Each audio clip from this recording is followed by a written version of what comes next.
আচ্ছা ভিউয়ার্স, এখানে আসছিলাম মোড়লগঞ্জে, কিন্তু এখানকার মানুষের আক্ষেপ দেখে আসলে খুব কষ্ট লাগলো, যার কারণে ভিডিওটা না করে পারলাম না। এই হচ্ছে এখানকার সাঁকো, তাও সেটা মানে ভাঙাচোরা অবস্থায় আছে, যে মানে এখানে যাতায়াতের অবস্থা এত করুণ। আর এই রাস্তা দিয়ে আমি আসছি, দেখেন হাতের অবস্থা হচ্ছে এই। আর আমি যাওয়ার সময় ভিডিও করতে করতে যাব, তখন আপনার দেখাবো আরও বিস্তারিত। আর এই চাচার সাথে দেখা হইলো, উনি কিছু ওনার কষ্টের, এবং যে কষ্টটা আসলে আমি শুনে আমার নিজের কাছে খুব খারাপ লাগছে, যে কতটা কষ্টকর একটা বেদনাদায়ক একটা ঘটনা গতকালকে তার সাথে ঘটছে, তাই না কাকা? জি জি, এই রাত্রে। আচ্ছা, এই রাতে তা আমাদের এই যে রাস্তা নিয়ে আপনাদের তো অনেক বেশি অভিযোগ আছে, অনেক বেশি কষ্ট দুঃখ আছে। আসসালামু আলাইকুম ওয়া হ্যাঁ, রাহমাতুল্লাহ। বলেন একটু সম্পর্কে। জি। আমি মসজিদে এখন নামাজ পড়িয়ে বাইরে এসেছি। আমি বাড়িতে যাই, ইমাম নাই, আমি নামাজ পড়াইছি। আচ্ছা আমি 6 নং ওয়ার্ডের মানুষ, 14 নং বারোখি ইউনিয়ন, 6 নং ওয়ার্ড আমাদের। আমরা যে রাস্তাঘাটে কী অবস্থা আছে, আমার এক পুতের বউ গতকালকে অসুস্থ হয়েছে, সে গর্ভবতী, সন্তানাদি হবে। রাত 11টায় সে অসুস্থ হয়ে পড়ছে, কোনো রাস্তাঘাট কোনো মানে আমরা কোনো গাড়ি গুড়ি পাচ্ছি না। এরপরে 3টে ট্রলারের ধারে যাইয়া একটা ট্রলার পাইছি, সেইটাই উড়েছি রাত 1:30টার সময়। তার 3:30টার সময় একটা বাচ্চা হয়েছে মরা। আমরা যদি এই রাস্তাঘাট দিয়ে ঠিক মতন যাইতে পারতাম, তো আমার ওই বাচ্চাটা মারা যেত। আমরা যে কী দুর্ভোগে আছি। আমাদের মুজাম্মেল এমপি সাহেব, সে আমাদের রাস্তা দিয়ে যায়, মরার আগে দিয়ে যাবে, কিন্তু হ্যাঁ হয় না। মিলন উকিল সাহেব আসছে, সেও এইভাবে রাস্তা না দিয়েই চলিয়ে গেল। এখন যারা আসছে এরা কী করে জানি না। যদি দয়াপূর্বক আপনাদের হাতে কোনো কাজবাজ থাকে, আল্লাহর হস্তে আমাদের এই রাস্তাঘাটটা যদি করিয়ে দিতে পারেন, আমরা নামাজ পড়িয়ে দোয়া করবো। 5 ওয়াক্ত নামাজ তো পড়ি, তাহাজ্জুদ নামাজ পড়ি, আমরা জন্য দোয়া করবো আপনাদের জন্য। আচ্ছা, এই রাস্তা মোটামুটি কত কিলোমিটার হবে? আমার তো আসলাম বেশ কয়েক কিলোমিটার। মোড়লগঞ্জ থেকে এগো পর্যন্ত তো? হ্যাঁ, মোড়লগঞ্জ থেকে এখানে মোড়লগঞ্জ 4 পুরোটাই আসছে। কিলোমিটার। 4 কিলোমিটার। হ্যাঁ। 4 কিলোমিটার রাস্তা তো যে অবস্থা দেখলাম, এখানে আমি মোটরসাইকেল নিয়ে আসতে পারিনি, তাহলে আমার তো ভ্যান, একটা ও অ্যাম্বুলেন্স কিছুই বাবা, ঢুকবে না আমি এখানে। মোটর সাইকেলে ভ্যানে উঠতে পারি না, আমি মোড়লগঞ্জ হাঁটিয়া এই কিন্তু ভ্যান চলার মতো জায়গা নেই, মানে এখানে না। রাস্তা মানে কি মাটির রাস্তাও তো ভ্যানের- চলার মতো থাকা হ্যাঁ। সেরকমও নাই। ভ্যানে এবং মোটর সাইকেলে যাই যদি, তা ওখানে যাই ট্যাবলেট না খাইয়ে বাজার করতে পারি না। আমাদের গাঁকা তোর অ্যালমেট ব্যথা হয়, মাথা এমন ধরে।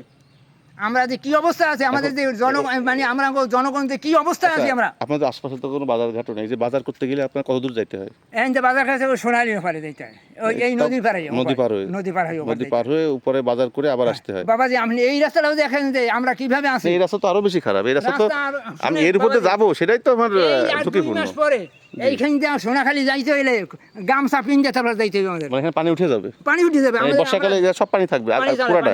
আমরা যাইতে পারবো না। আমাদের মানে এই জায়গার নাম কি বললেন কাকা?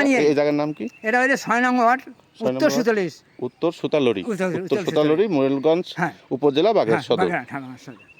14 নং বাড়ি। আচ্ছা, এটা কি কোনো নদী না খাল? এটা হইলে খাল। এটা খাল, কিন্তু বেশ চওড়া, মানে নদীর মতোই লাগে। 10 মিনিট হাঁটলেই বড় নদী। আচ্ছা, এটা কোন নদী? ওই যে মোড়লগঞ্জের যে বড় নদী? আচ্ছা, সেটা হচ্ছে 10 মিনিট পরে। এই 10 মিনিট পরে এই রাস্তা। আচ্ছা, এই খালটা কি ভিতর দিয়ে এখানে একদম মোড়লগঞ্জ শহরের দিকে এটা চলে আপনার গেছে? কাছে তিতুলবেড়ি পর্যন্ত ঠিক আছে, তিতুলবেড়ি শেখপাড়া তেঁতুলবাড়ি এদিক চলে গেছে। শেখপাড়ার দিকে। আচ্ছা, আর এদিকে হচ্ছে আমরা এই ডান দিকে কিছু তো দেখলাম যে যেখান থেকে আমরা আসলাম মোড়লগঞ্জের যে ইয়েটা, ওই কি বলে ওই জায়গাটার নাম, এই যে বারুইখালী ইউনিয়ন পরিষদের দিকে চলে গেছে। 14 নম্বর বারুইখালী ইউনিয়ন পরিষদের দিকে। যাই হোক, আসলে এইখানকার মানুষের খুবই মানে দুর্দশা। এটা না আসলে বা না দেখলে বুঝবেন না যে আসলে কতটা কষ্ট করতেছে এখানকার মানুষ।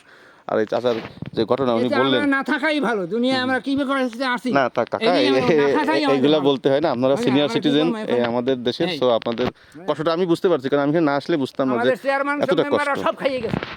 যারা যা খাইছে না খাইছে থাক, আক্ষেপ আমরা না বলি, আমরা আসলে যা হয়েছে হয়েছে। এখন দেখি নতুন করে সবকিছু যদি হয়, সিচুয়েশন চেঞ্জ হয়, হয়তো বা আপনারা অনেক আরো ভালোভাবে থাকবেন।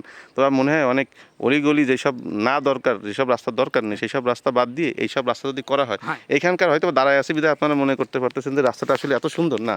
ওই যে কিন্তু এটা সলিং শেষ, এরপরেই কিন্তু আপনার ওইখানে কিন্তু ওই যে মাটির রাস্তা শুরু, আর এরপরে আরো বিচ্ছিরি অবস্থা। এই হচ্ছে কালভার্টের অবস্থা। এই যে আমার সাথে চলে, আমি ঘুরে নিয়ে আসি এই এলাকাটা, দেখেন যে আমরা কি অবস্থা। না না, বুঝতে পারছি। আমাদের কোনো অবস্থা এইখান থেকে মোটরসাইকেল বা কিভাবে নিব, এই দেখেন এই হচ্ছে কাঠের ব্রিজের অবস্থা, আর ওই পাশে তো আরো অবস্থা খারাপ। আমি এই যে বাইকটা ওইখানে রেখে আসছি, যাইতেও পারতেছি না এদিকে। তো যাই হোক, মোড়লগঞ্জে এসে সব থেকে তিক্ত অভিজ্ঞতা হইলো যে দাঁড়ায় আসি, যেভাবে মানে ভয় লাগতেছে, এর উপরে দাঁড়ানোটাও রিস্ক। সেখানে মোটরসাইকেল নিয়ে তো যাওয়ার প্রশ্নই আসে না। এই দেখেন এই হচ্ছে অবস্থা, কাঠের ব্রিজের অবস্থাও এরকম। যাই হোক, কেউ কারো যদি দৃষ্টিগোচর হয় একটু দেখবেন কাইন্ডলি। আর ওই দেখেন ওইটা কিন্তু অনেক নিচু, ওই যে মাটির যে রাস্তাটা অনেক নিচু। বর্ষাকালে এইগুলো সব পানির নিচে থাকবে, এগুলো সব পানির নিচে থাকবে। যদি কিছু করা যায়, কেউ যদি আমার ভিডিওটা দেখেন, অবশ্যই বাগেরহাটে যারা আছেন, যারা নেতৃস্থানীয় পর্যায়ে আছে তাদের কাছে অবশ্যই আমার ভিডিওটা পৌঁছাবে। যদি পৌঁছায় থাকে একটু দেখবেন কাইন্ডলি। এই সুতালড়ি, উত্তর সুতালড়ি না, উত্তর সুতালড়ি এই গ্রামটা একটু আপনারা দেখতে পারেন। এখানকার মানুষের যে জীবনযাত্রা যে কি দুর্বিষহ, মানে কতটা দুর্বিষহ, এটা আসলে আমি না আসলে বুঝতাম না। আমার খুব খারাপ লাগতেছে যে ঈদের সময়, ঈদের দ্বিতীয় দিন আসছি এখানে, ভাবছিলাম ঈদের আমেজ থাকবে, কিন্তু এখানকার মানুষের কোনো ঈদের আমেজ নেই, টোটালি কোনো ঈদের আমেজ নেই। কারণ থাকবে কীভাবে, যাতায়াত ব্যবস্থাই নাই। ওনাদের এই যে শখ করে যে ঈদের কেনাকাটা করবে বা ঈদের সময় যে ঘুরতে ফুরতে বেরোবে, এই সব তাদের আসলে মনের ভিতরে নাই। তো যাই হোক, ভিডিও যদি কারো ভালো লেগে থাকে অবশ্যই একটু কাইন্ডলি শেয়ার করে দিন, বেশি বেশি শেয়ার করে দিন, এই ভিডিওটা একটু শেয়ার করে দিন, তাহলে সবার কাছে পৌঁছাবে। আশা করি অনেক বেশি উপকার হবে, বিশেষ করে এই এলাকার যারা জনসাধারণ আছে তাদের জন্য। সো ভিডিওটা শেষ করছি, ভালো থাকবেন, আল্লাহ হাফেজ।